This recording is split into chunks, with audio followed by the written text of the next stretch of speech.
João capítulo 9, versículos 13 a 17.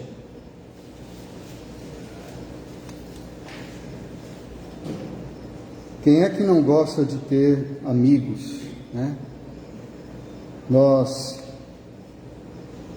tendo amigos, a gente nunca fica na mão.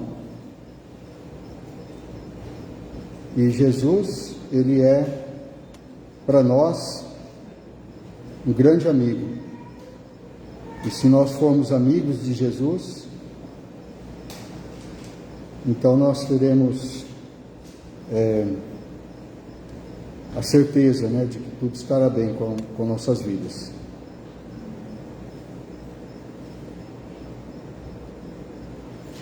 Então vamos ler João capítulo 9, versículos 13 a 17.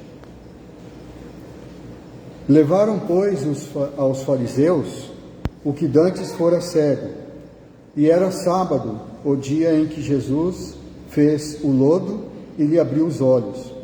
Então os fariseus, por sua vez, lhe perguntaram como chegara a ver. Ao que ele lhes respondeu: aplicou lodo aos meus olhos, lavei-me e estou vendo. Por isso, alguns dos fariseus diziam: este homem não é de Deus, porque não guarda o sábado. Diziam outros: como pode um homem pecador fazer tamanhos sinais? E houve dissensão entre eles. De novo, perguntaram ao cego: que dizes tu a respeito dele, visto que te abriu os olhos? Que é profeta, respondeu ele. Nós não ficamos de pé para ler a Bíblia, mas vamos ficar de pé para fazer uma oração.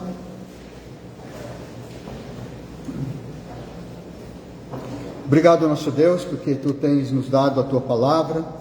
Agradecemos, Senhor, por esta história desse homem que era cego de nascença. O Senhor o curou, o Senhor fez uma coisa maravilhosa na vida dele, e também o Senhor tem feito coisas maravilhosas em nossas vidas. E muito mais Tu farás, Senhor, quando nós buscarmos a Tua presença, nós procurarmos ser Teus amigos, fazendo aquilo que o Senhor nos manda. Obrigado porque Tu és um amigo fiel, um amigo que não nos abandona, um amigo que nos repreende, que nos ensina, nos mostra o caminho. Obrigado, Senhor Jesus, porque Tu és tudo isso, e também Tu és o nosso Senhor. É aquele a quem nós devemos entregar todos os nossos desejos, todas as nossas ansiedades, toda a nossa vida, Senhor, pertence a Ti, porque o Senhor nos comprou quando o Senhor morreu por nós na cruz. Obrigado, Deus.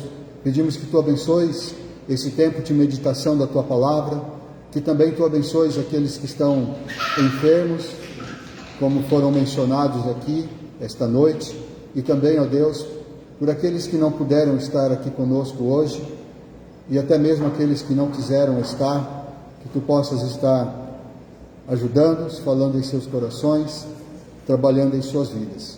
Que Tu sejas glorificado, Senhor, em tudo isso. Em nome do Senhor Jesus. Amém. Amém. Podeis assentar? Brotando uma grande amizade.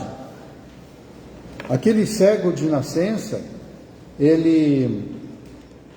Isso não vai funcionar comigo também, né? Peraí. Vou usar a prática do pastor Ismael. Aquele homem que era cego de nascença e agora estava vendo, ele parece, pelo diálogo que a gente vê aqui, quando ele foi interrogado pelos fariseus, ele foi criando no seu coração uma imagem de Jesus, que para ele era um homem desconhecido. Ele não sabia quem era Jesus. Ele só sabia que um homem tinha colocado lodo nos seus olhos, mandou que ele fosse se lavar no tanque de Siloé, e ele foi, e quando ele voltou vendo. E quando ele voltou vendo, Jesus não estava mais lá. Então ele só sabia que era um homem chamado Jesus.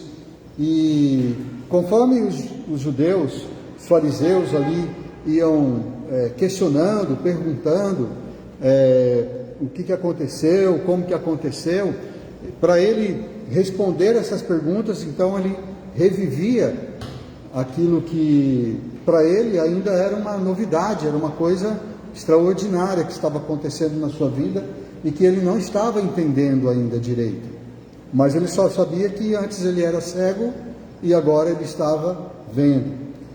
Então, mas pelo que a gente vê aqui no desenrolar desse parágrafo, desse diálogo, nesse parágrafo, a gente vê que começava a se formar aquela imagem de quem era Jesus, de quem era aquele homem, e parece que, junto com isso, parece que vinha alguns atrativos que parece que estavam começando a fazer brotar no seu coração o que viria a ser uma grande amizade, uma amizade que ia durar a vida inteira. E o primeiro atrativo que a gente pode notar aqui, mesmo assim ele está voltando lá, né? Vamos ver aqui. Está com vida própria. Então, mesmo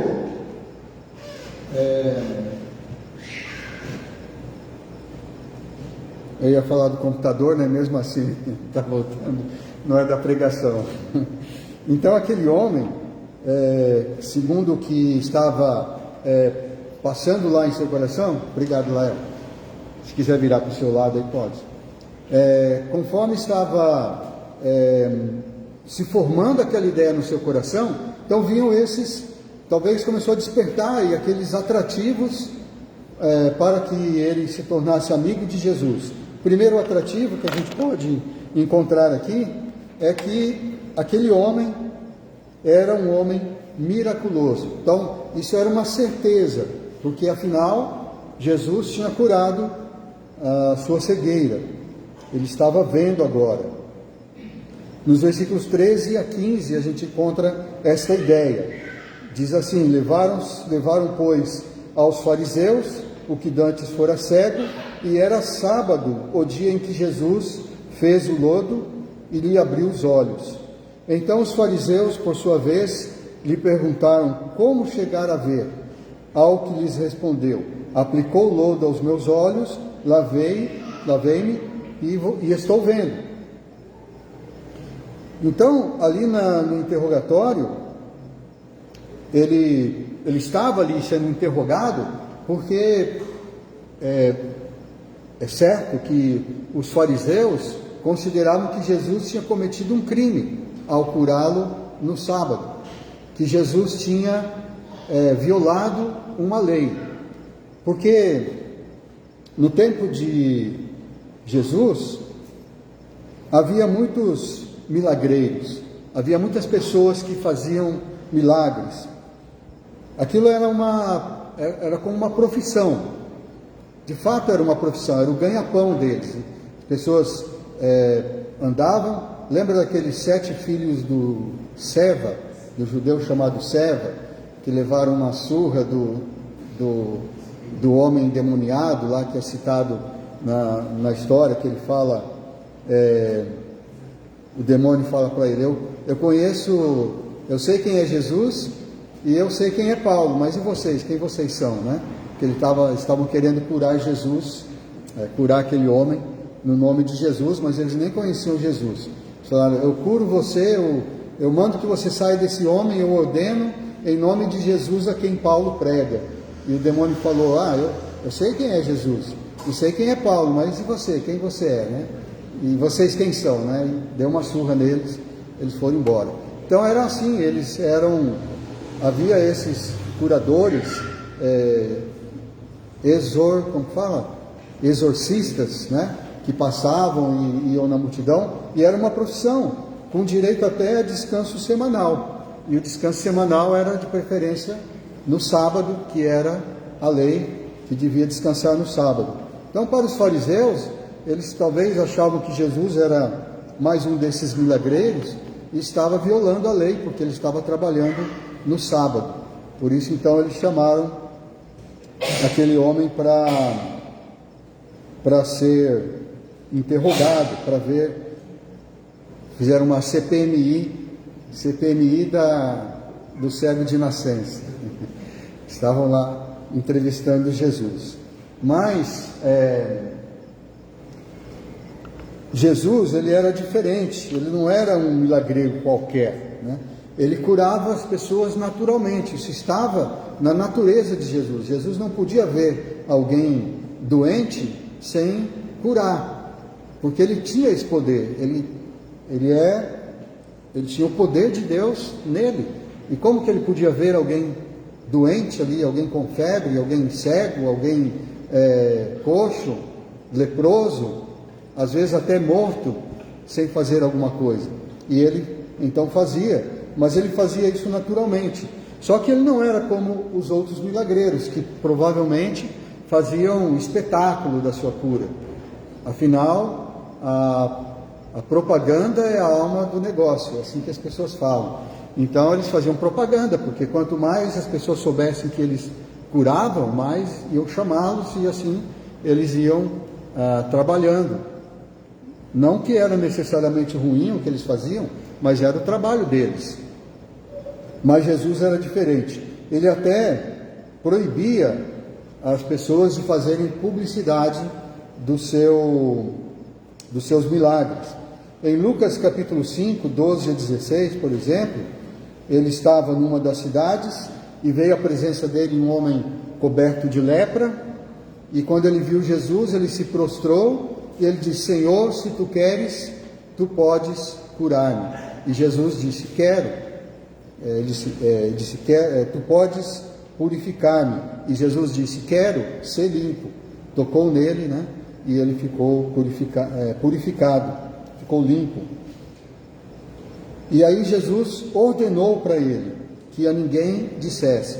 Disse: olha, não diga isso para ninguém, mas vai, mostra-te aos sacerdotes para testemunho, oferece lá o sacrifício que Moisés determinou para servir de testemunho. Mas só que quanto mais Jesus falava para não divulgar, mais eles divulgavam. E então as pessoas iam falando, ia de boca em boca. Outra vez também, ele curou um outro homem que era surdo e gago. Acho que no próximo aí tem os versículos de Marcos 7, 32 a 37. Ele curou esse mudo e gago, surdo, né, sei lá. Ele não podia falar, não podia ouvir, e Jesus o curou. Até interessante que aqui ele também colocou o dedo nos ouvidos dele, né?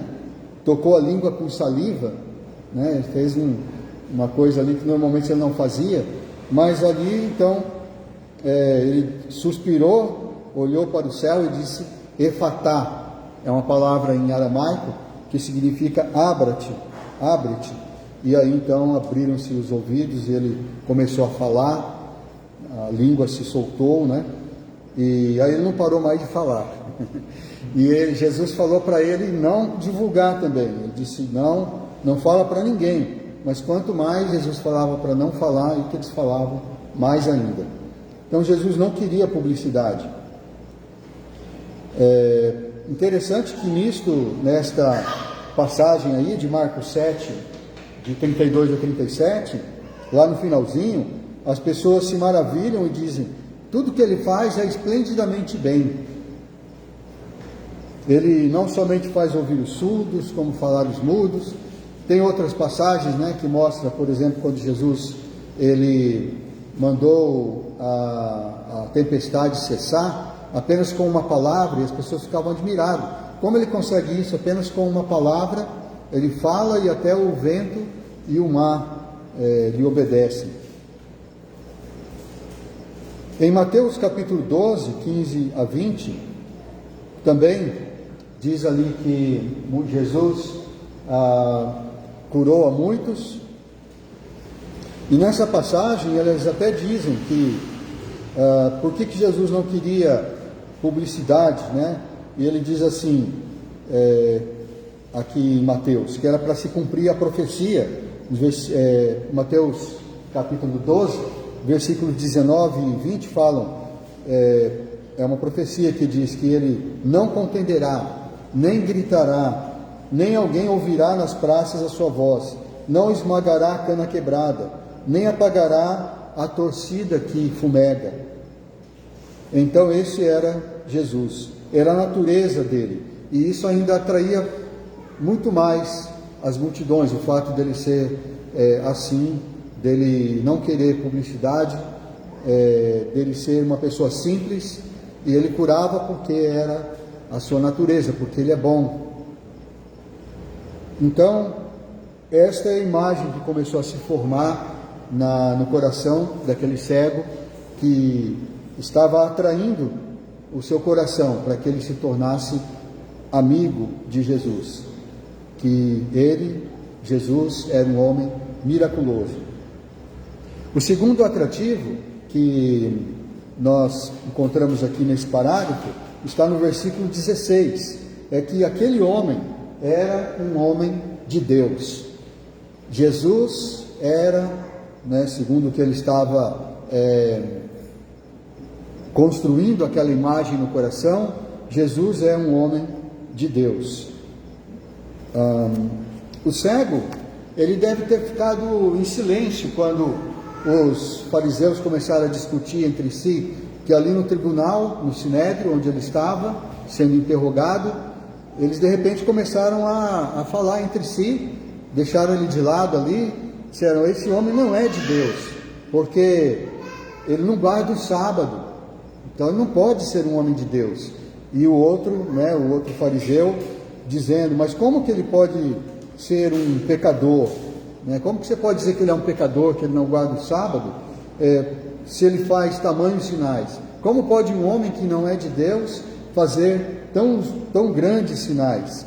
E aí eles começaram a discutir entre si. O cego lá no seu cantinho deve ter ficado trabalhando no seu coração e disse, verdade, verdade, como que ele pode fazer isso se ele não for de Deus? Jesus é um homem de Deus. E então nem mesmo os fariseus podiam esconder isso, mas os fariseus, para encobrir essa verdade que estava tão latente, eles queriam de qualquer forma fazer com que Jesus saísse de cena. Eles não queriam que Jesus pregasse, não queriam que Jesus ensinasse, que ele conquistasse as multidões, e eles queriam que todo esse holofote ficasse neles, fosse para si. Então eles começaram a espalhar mentiras para encobrir essa verdade. E uma das mentiras que eles espalharam sobre Jesus está lá em Lucas capítulo 11, versículos 15 a 20, onde diz que eles falam que Jesus, ele expele demônios pelo poder de Belzebu, o maioral dos demônios. Então falam, não, tudo bem, ele está fazendo milagres, está fazendo tudo isso, mas ele está fazendo isso, os demônios que estão fazendo isso através dele, não é de Deus, ele não é de Deus. E Jesus, ouvindo isso, aqui em Lucas 11, 15 a 20, Jesus, ele argumenta, ele diz, olha, mas como que pode? Se fosse verdade isso, se realmente eu expulsasse demônios por Belzebu, o maioral dos demônios, então quer dizer que Satanás está dividido. E se Satanás está dividido, se o reino dele está dividido, não vai subsistir. Nenhum reino dividido pode subsistir. E aí Jesus, no versículo 20, ele diz, se porém eu expulso os demônios pelo dedo de Deus, certamente é chegado o reino de Deus sobre vós. Então esse era o argumento de Jesus, que o que ele estava fazendo era bom. Era como se dissesse para o cego, olha, ele te curou, mas ele fez isso pelos demônios. E ele ia pensar, mas espera aí, como, né? Então o demônio é bom, né? O demônio me traz coisas boas, ele, né, está fazendo... É impossível pensar dessa forma. É claro que a presença de Jesus significa a presença de Deus. E o que Jesus fazia, ele estava fazendo em prol do reino de Deus. Aonde Jesus chegava também o amor e o poder de Deus. E essa era a impressão que começava então a se formar no coração daquele homem, daquele cego, que era mais um atrativo para que ele começasse a construir essa grande amizade que ia durar a vida inteira. O terceiro atrativo a gente encontra lá no versículo 17. E eles de novo perguntam ao cego: que dizes tu a respeito dele, visto que ele te abriu os olhos? E aí ele diz que é profeta, simplesmente isso. Ou seja, quando ele diz Jesus é um profeta, é como se ele estivesse dizendo, ele é um homem de palavra. Então é isso que era mais um atrativo que estava trabalhando ali no seu coração, fazendo brotar aquela amizade, é que Jesus era um homem de palavra. O que ele falava era para ser ouvido. As pessoas precisavam ouvir, pessoas precisavam prestar atenção, porque o que ele falava era importante. E se ele se referisse a alguma coisa do futuro, que ia acontecer no futuro, certamente deveríamos prestar atenção e acreditar, porque tudo que ele falava era firme, era verdadeiro.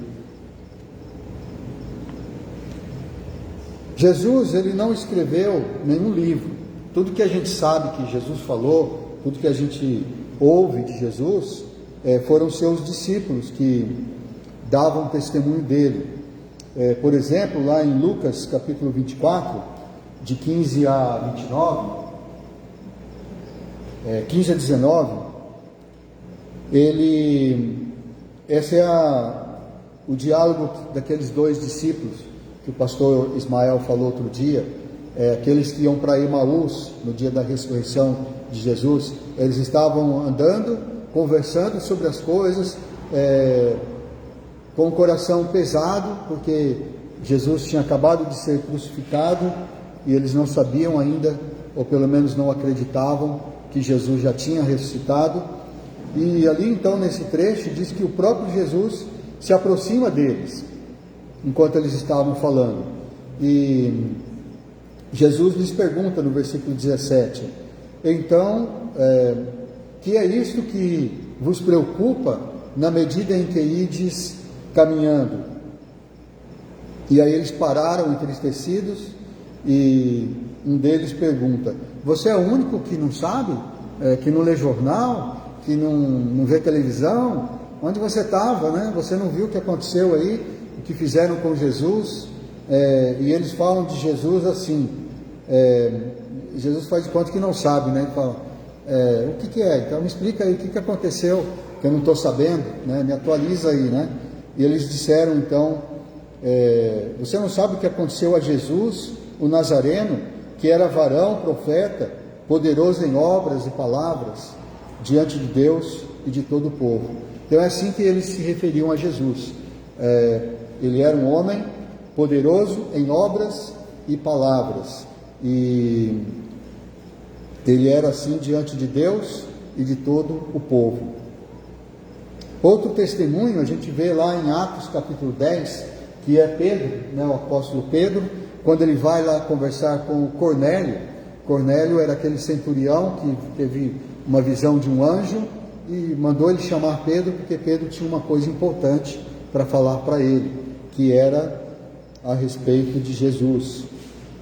Então Pedro vai lá, Cornélio se reúne ali com toda a sua família, com todos os seus amigos, e Pedro, então ele diz: Vós conheceis a palavra que se divulgou por toda a Judéia, tendo começado desde a Galiléia, depois do batismo que João pregou, como Deus ungiu a Jesus de Nazaré com o Espírito Santo e com poder, o qual andou por toda parte, fazendo bem e curando todos os oprimidos do diabo, porque Deus era com ele.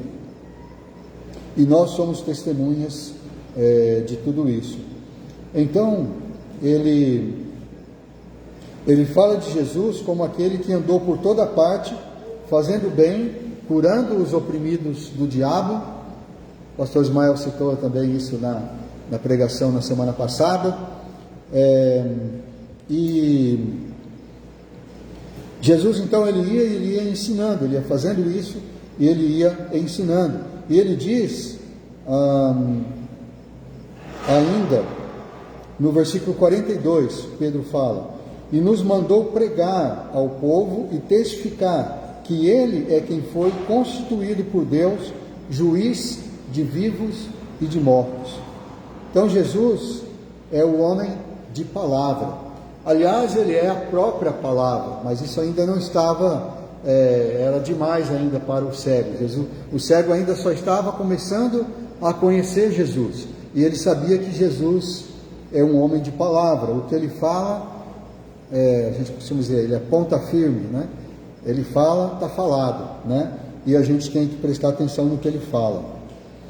Um dia Jesus estava lá no templo, hoje nesse templo aí nós só temos o Muro das Lamentações, né? O Muro das Lamentações, na verdade, parece que ele é parte dos alicerces do que era o templo. O templo, na época de Jesus, ele eram grandes construções. Herodes o Grande, que viveu entre 37 a.C. e 4 a.C., né? Na verdade, Herodes morreu pouco depois de Jesus ter nascido, né? Quando Jesus tinha uns 2 anos, 3 anos mais ou menos, foi quando Herodes morreu. Herodes era um homem mau, ele era um homem cruel, né? Mas ele era o rei de Israel, mas só que ele era político, ele era um grande político. Ele era como alguns políticos aí que a gente conhece, né? Que a gente sabe que são homens maus, mas o povo gosta, o povo vai atrás dele, porque ele faz grandes coisas, né? Aquele negócio que as pessoas falam, ele rouba, mas ele faz, né? Então Herodes era assim, ele roubava, ele matava, ele destruía, mas ele fazia. E ele fez essa grande construção. O templo, antes de Herodes ter reformado, ele era uma construção simples. Era aquela construção que fizeram Esdras e Neemias, quando eles voltaram do cativeiro de Babilônia e construíram aquele templo, e que aqueles anciãos que tinham 90 anos, 90 e poucos anos, que passaram 70 anos no cativeiro em Babilônia e depois voltaram para Israel, e eles viram o templo sendo construído lá, eles choraram de tristeza, porque eles viram o templo de Salomão, né? O templo de Salomão era um templo grandioso, era dourado, era cheio de ouro por dentro, era maravilhoso, né? Aquele templo. E aí, quando eles viram aquela construção simplesinha, né? Porque era o que eles podiam fazer quando eles voltaram do cativeiro, pela bondade do rei Ciro, do imperador Ciro, depois Artaxerxes e Dário, esses imperadores permitiram que eles reconstruíssem o templo e os muros de Jerusalém. Eles viram aquilo lá e choraram de tristeza, enquanto os mais jovens choraram de alegria, porque eles viram, olha que maravilhoso, nós estamos reconstruindo o templo. Mas os mais velhos choraram de tristeza, porque aquele templo não era nada comparado com o que era antes. Então era essa construção, e o Herodes, então, para agradar os judeus, ele mandou fazer uma construção colossal, né? Grandes coisas. Tanto que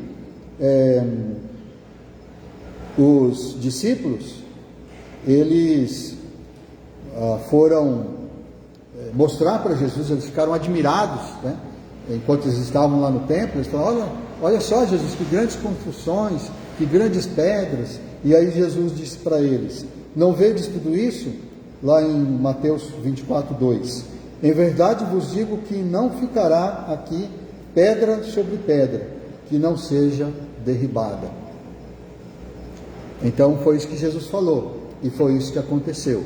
70 anos depois, quer dizer, menos de 70 anos depois, porque Jesus já tinha 30 e poucos anos quando ele disse isso, e o templo foi destruído em 70 depois de Cristo. Então 40 anos depois, menos de 40 anos depois, aconteceu o que ele disse. E ainda sobraram essas pedras aí, mas até elas estão caindo. Vocês estão notando que tem uma falha ali?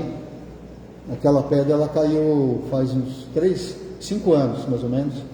Aquela pedra caiu. Isso aqui é uma reportagem no jornal. Essa foto está mostrando ali. É uma pedra de 100 quilos. A mulher estava orando ali, e uma senhora idosa, né, que estava, é chamado Muro das Lamentações hoje em dia, e aquela pedra caiu, e graças a Deus não atingiu a mulher, né? Ela só viu que algumas coisas, pedaços da pedra caíram no seu pé, mas essa pedra pesava mais de 100 quilos, e ela se desprendeu ali. Então ainda vai cair mais coisas ali, né? Então é isso que Jesus disse. E depois, pouco depois de Jesus falar isso, ele fala aquele famoso sermão profético, que está lá em Mateus capítulo 24. Ele estava lá no Monte das Oliveiras. Essa visão que eles tinham, não esta, né, porque essa é mais moderna, mas é deste lugar que ele estava olhando.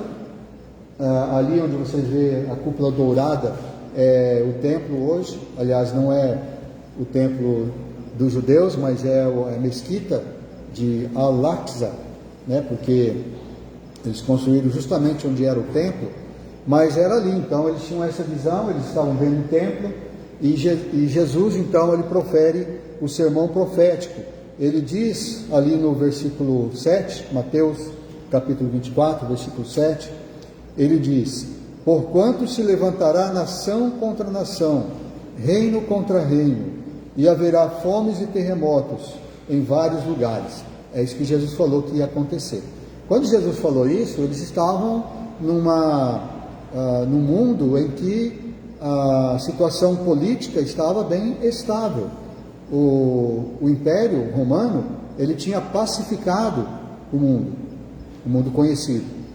Havia paz, tanto que o Paulo, quando ele foi pregar, ele podia ir para qualquer lugar, podia ir para qualquer país ali dentro do Império Romano, ele ia tranquilo.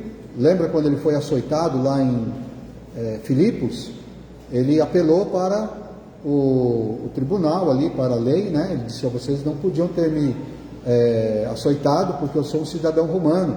E aí as autoridades ficaram com medo, foram lá pedir perdão para ele, pedindo que ele saísse de fininho para não fazer nenhum alarde, porque se ele denunciasse, eles seriam com certeza punidos. Então, por isso que Paulo então podia. Então, quando Jesus falou isso, que haveria reino contra reino, nação contra nação, ele está falando de uma coisa que ia acontecer no futuro. E quando será que vai acontecer isso, hein? Já está acontecendo, não é? Já tivemos Primeira Guerra Mundial, Segunda Guerra Mundial, agora dizem que a terceira já começou, né? E a gente está aí ainda, vamos dizer assim, relativamente tranquilos, mas isso não vai durar muito tempo, porque de fato já existe isso, nação contra nação, reino contra reino, fomes, terremotos em vários lugares. No versículo 12, Jesus fala: e por se multiplicar a iniquidade, o amor se esfriará de quase todos. Quando será que isso vai acontecer, né? Que o amor vai se esfriar de quase todos. Parece que já está acontecendo, não é? Versículo 14: e será pregado este evangelho do reino por todo o mundo, para testemunho a todas as nações.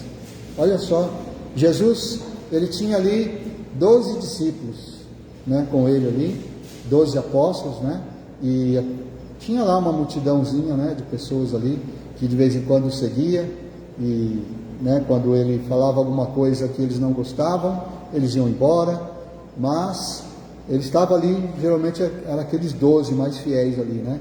Nós estamos em maior número aqui hoje, não é? Mais de 12 aqui, nós devemos nos dar por felizes, né? Jesus disse, diante daqueles 12, olha, esse evangelho, isso que eu estou falando para vocês, vai ser pregado a todas as nações, né? E isso aconteceu, não foi? Qual é a nação hoje que não conhece os evangelhos? As nações mais remotas conhecem. Qualquer lugar que se tem acesso à internet hoje, você pode ter acesso, mesmo nos países mais fechados. Nós temos países como Coreia do Norte, temos países como o Afeganistão, que eles não permitem as pessoas acessarem a internet e ver as coisas, mas eles conseguem. Eles têm o tal de VPN, que eles conseguem acessar, né, informações sem que outros, né, sem que o governo fique sabendo, e muitos outros recursos, não é? Mas realmente o Evangelho, ele já foi pregado e ele tem ainda sido pregado em todas as nações.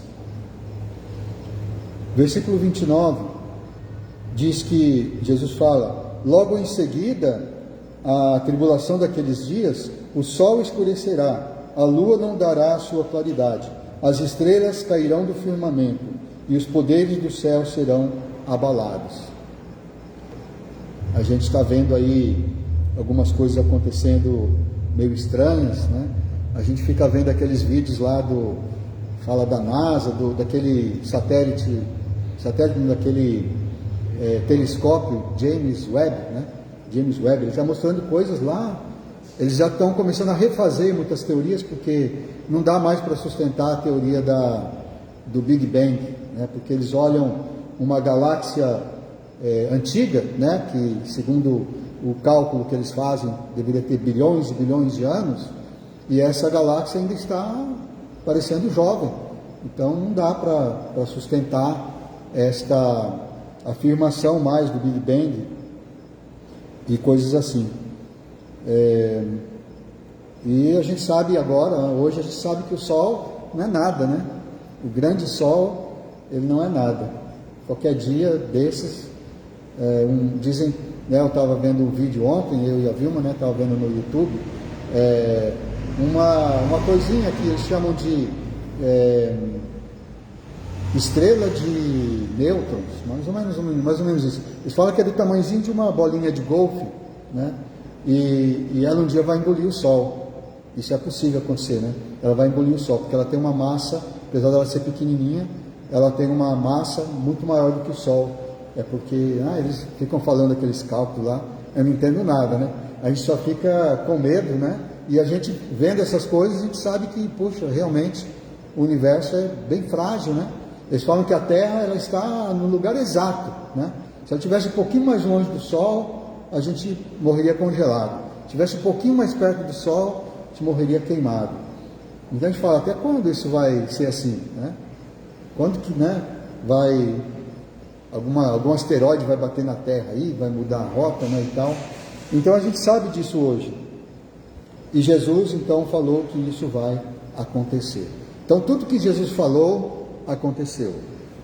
Então tudo que ele falou que ainda não aconteceu, vai acontecer.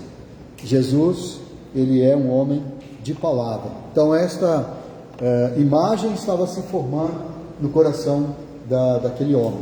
Diga mais um, por favor. Esse é o Mateus 24, né?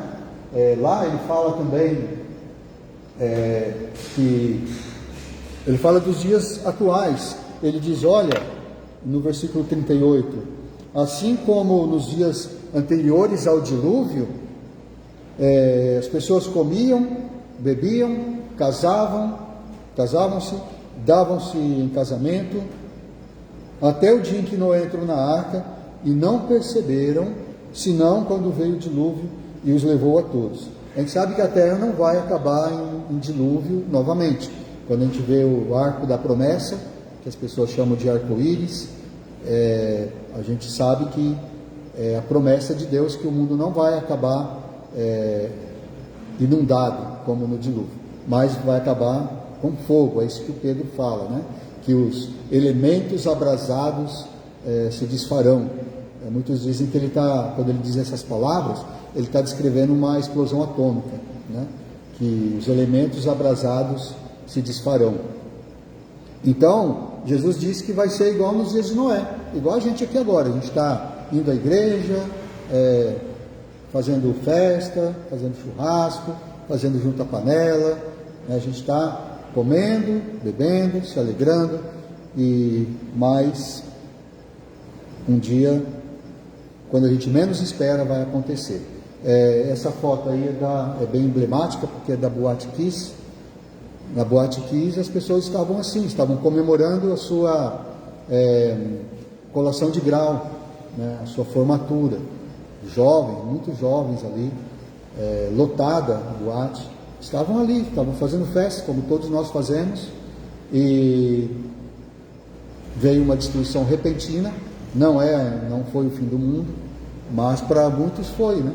Para muitos que estavam ali, foi o fim.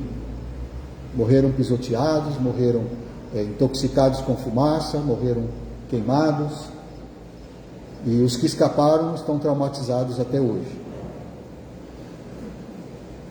E Jesus também diz que assim como um relâmpago que sai do Oriente e se mostra até o Ocidente, assim será a sua vinda, a vinda do Filho do Homem.